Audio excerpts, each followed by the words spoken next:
கண்ணுக்கு அழகு இமை, விண்ணுக்கு அழகு மழை, மண்ணுக்கு அழகு மரம், தலைமைக்கு அழகு எங்கள் முதல்வர் தான் என்று மக்கள் நினைக்கும் முதல்வருக்கு என் பிறந்தநாள் வாழ்த்துக்கள்.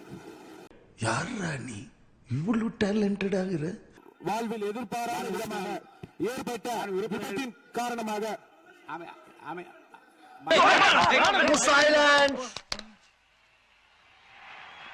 அப்போது நீங்கள் தாராளமாக பேசலாம். மாண்புமிகு அமைச்சர் பேசுங்க. மாண்புமிகு பேரவைத் தலைவர் அவர்களே, மாவட்டம் 104 ஆண்கள் பாதிக்கப்பட்டு அரசு தனியார் மருத்துவமனையில் அனுமதிக்கப்பட்டு சிகிச்சை பெற்று. Don't try to play the fool with me, Nigesh. No, it's very bad. இப்போது பேசுவதும் உகந்ததல்ல, நான் ஏற்றுக்கொள்ள முடியாது என்பதை நான் தெரிவித்துக் கொள்கிறேன். மாண்புமிகு கொறடா, அதெல்லாம் பரோட்டா பரோட்டா பிளஸ் கோக் பரோட்டா.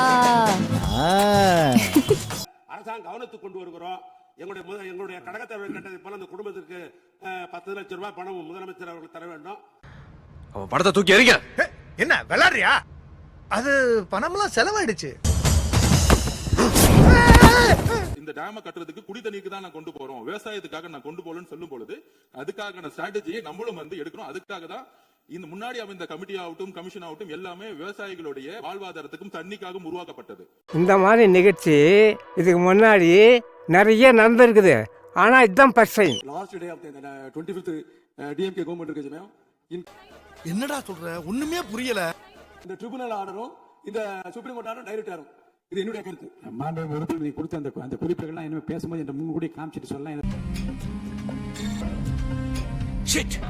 மாண்புமிகு பேரவைத் தலைவர்களே, உட்காருங்க. மாண்புமிகு உறுப்பினர் உட்காருங்க.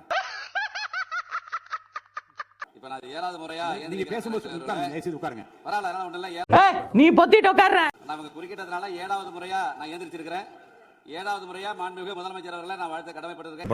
ஐயோ, மீண்டும் மீண்டுமா? மாண்புமிகு பேரவைத் தலைவர்களே, 8வது முறை நம்ம உறுப்பினர்கள் எல்லாம் கமெண்ட் அடிக்கிறாங்க.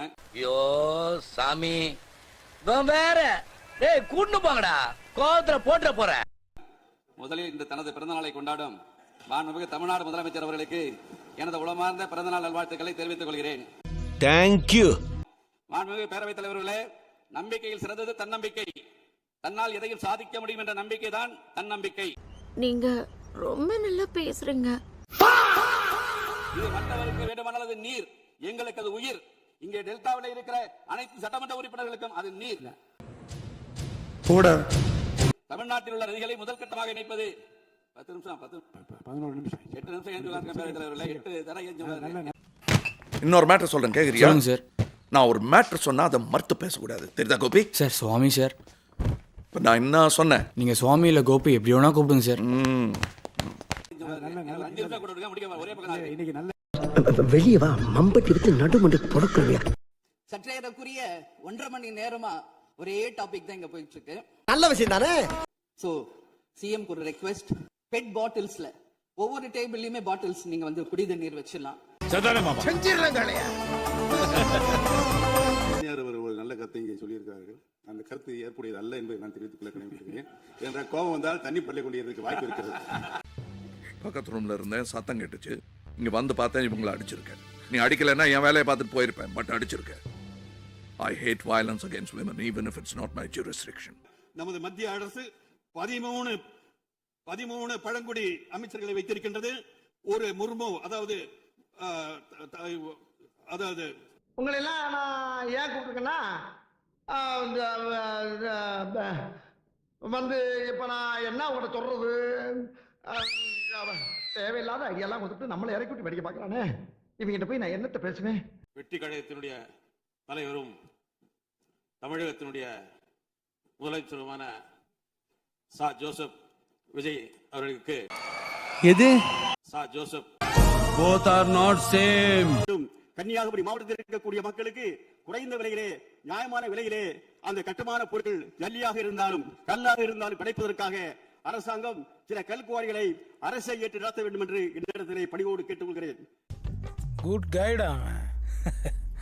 உங்களுக்கு அப்படியா சொல்றான்? எனக்கு கதையா சொல்றானா? அவன் ஆளுக்கு ஒன்னு சொல்லுவான்டா. மாண்புமிகு பேரவைத் தலைவர் அவர்களே, ஒரு அறையை எதை கொண்டு வேண்டுமானாலும் நிரப்பலாம். அதுக்கு என்னங்கிறப்ப அட கொஞ்சம் சும்மா இருக்கியா, மனப்பாடம் பண்ணி ஓட்டிக்கிட்டு இருக்கேன். ஆனால் அந்த ஒரு அறையில ஒரு மெழுகுவத்தி ஏத்தி வச்சா, ஒரு விளக்கு ஏத்தி வச்சா அந்த விளக்குடைய ஒளி அந்த அறையே நிரப்பிவிடும். இப்ப இளைஞர்களுக்கு வேலை வாய்ப்பு 75% நீங்கள் உறுதி செய்து விட்டீர்கள் தனியார் துறையில அப்படின்னு சொன்னீங்கன்னா, தனியார் துறையா அவங்களுக்கு வேலையை கொடுப்பாங்க, தமிழ்நாட்டு இளைஞர்களுக்கு வேலை கொடுக்கப்படும். இப்ப வேலை இல்லா திண்டாட்டம் அதுவே குறைஞ்சிடும். முதல் முறையாக சட்டமன்றத்தில் முதல் பிறந்த நாள் காணும் புரட்சி தளபதி அவர்களுக்கு அக்கனவை நனவாக்கும் அற்புத ஆற்றல் கொண்ட மாண்புமிகு தமிழக முதலமைச்சர் புரட்சி தளபதி கைகளில் தமிழ்நாடு பாதுகாப்பாக உள்ளது.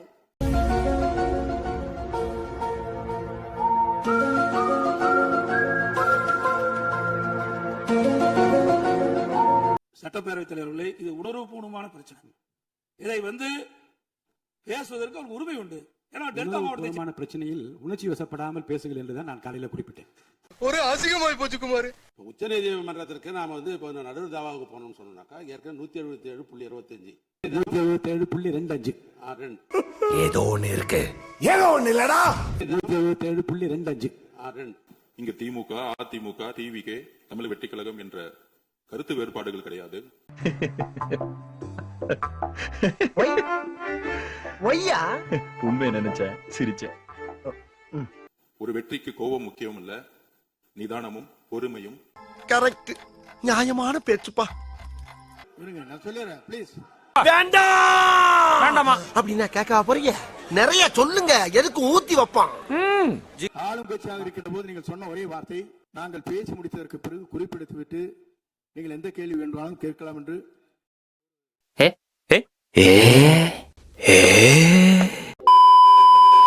நேற்று நான் பேசும்போது சில அமைச்சர்கள் குறுக்கிட்டு பேசினாங்க, அதற்கு நீங்க அனுமதி கொடுத்தீங்க.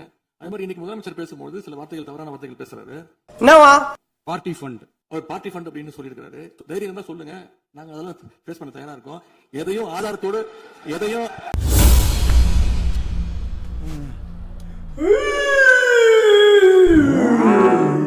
அவர் ஒரே ஒரு வார்த்தையை தான் சொன்னார். பார்ட்டி ஃபண்ட் என்ற வார்த்தையை கேட்டு எதிர்க்கட்சி நண்பர்கள் கோபப்படுகிறார்கள். எங்க போறீங்க? சந்தைக்கு. நானும் வரட்டுமா? பச்சை மண்ணுப்பா நீ. மறுபடியும் சொல்றேன், மக்கள் பணத்துல இருந்து ஒரு பைசா கூட தொடமாட்டோம், தொடவும் விடமாட்டோம், தொட்டா விடமாட்டோம், இதுக்கு முன்னாடி தொட்டவங்களையும் விடமாட்டோம். நம்ம பாக்குறத வேலை நம்ம கரெக்டா பார்த்தா தானே நமக்காக வேலை பாக்குறான், அவனோட வேலை கரெக்டா பாக்கும். எல்லாத்தையும் தெளிவா பாத்துக்கிட்டு இருக்கிறாங்க. இன்னும் நாள் சேர்த்து குத்துங்க சாமி. மக்கள் நமக்கு ஓட்டு போட்டது தப்பா? இது இப்ப இல்ல, நான் சொல்றது எம்ஜிஆர் அவர்கள் காலத்துல இருந்து. அப்பவே அவர் ஜெயிச்சப்போ அதே மக்களை தப்பா பேசுறது. 50 வருஷமா ஒரே டெக்னிக்கா? என்ன பதில் சொல்லுவ? ஆமான்னு உண்மையை ஒத்துக்க முடியுமா? செருப்பால் அடிப்பாங்க. ஒரு ஊர்ல ஒரு பெரியவர் வெயில் ரொம்ப ஜாஸ்தியா இருக்குன்னு சொல்லிட்டு கண்ணுக்கு மேல கை வச்சுக்கிட்டு இப்படி சுத்தி முத்தி தேடிட்டு இருந்தாராம். அப்ப கூட இருந்த ஒரு சின்ன பையன், என்ன தேடுறீங்க அப்படின்னு கேட்டானா. அதுக்கு அந்த பெரியவர் சொன்னாரா, அது ஒண்ணு இல்ல தம்பி, உங்க அப்பா இங்கதான் இருப்பாருன்னு சொன்னாங்க, அதான் தேடிக்கிட்டு இருக்கேன். எங்க உங்க அப்பாவையா காணோம்?